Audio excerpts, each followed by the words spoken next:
Hello everyone, হাজির হয়ে গেছে আরও একটি সুন্দর রেসিপি নিয়ে কলি রান্নাঘরের গপ্পে। প্রথমে চিকেনের কুচিগুলোর মধ্যে কিছুটা নুন, আদা বাটা, রসুন বাটা, এরপরে অ্যাড করে নেব কিছুটা তন্দুরি চিকেন মশলা গুঁড়ো, আর তার সাথে অ্যাড করব গোলমরিচ গুঁড়ো। আর এগুলো দিয়ে চিকেনটাকে খুব ভালো করে মেখে নেব কিছুটা সয়া সস আর কিছুটা কর্নফ্লাওয়ার গুঁড়ো দিয়ে।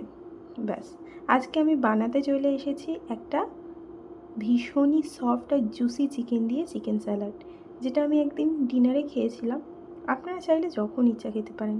এখানে অল্প একটু বেকিং সোডা অ্যাড করেছিলাম, এটা কিন্তু একেবারে সিক্রেট ইনগ্রিডিয়েন্ট, যেটার জন্য চিকেনটা জুসি আর সফট হবে।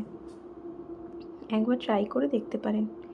এইবারে একটা ননস্টিক প্যানের মধ্যে চিকেনগুলো দিয়ে সেই চিকেনগুলোকে সেঁকে নেব, এবং এখানে আমরা এক ফোঁটাও তেল ইউজ করব না। যারা আমার মতো ডায়েট ফলো করতে চাইছেন তাদের জন্য কিন্তু এই রেসিপিটি খুব ভালো হবে। এইভাবে উল্টিয়ে পাল্টিয়ে আমি চিকেনটাকে একটু ভেজে নেব। একবার ট্রাই না করলে কিন্তু বোঝা যাবে না যে চিকেনটা কতটা সফট। এখানে আমি পেঁয়াজ আর টমেটোটাকে একটু টস করে নেব। আমার কাছে ক্যাপসিকাম থাকলে সেটা আমি ইউজ করতাম, কিন্তু তখন ছিল না। এইভাবে একটু টস করে নেওয়ার পরে এবারে সবটা অ্যাসেম্বল করার পালা।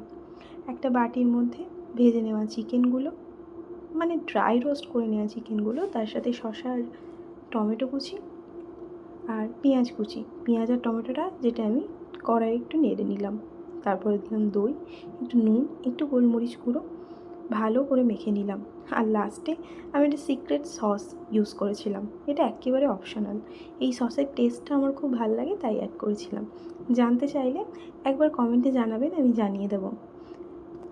যে কোনো দিন ডিনারে এই লো ক্যালোরি চিকেন স্যালাডটা অবশ্যই ইউজ করতে পারেন, খুব ভালো লাগবে। ট্রাই করলে আমায় জানাতে ভুলবেন না।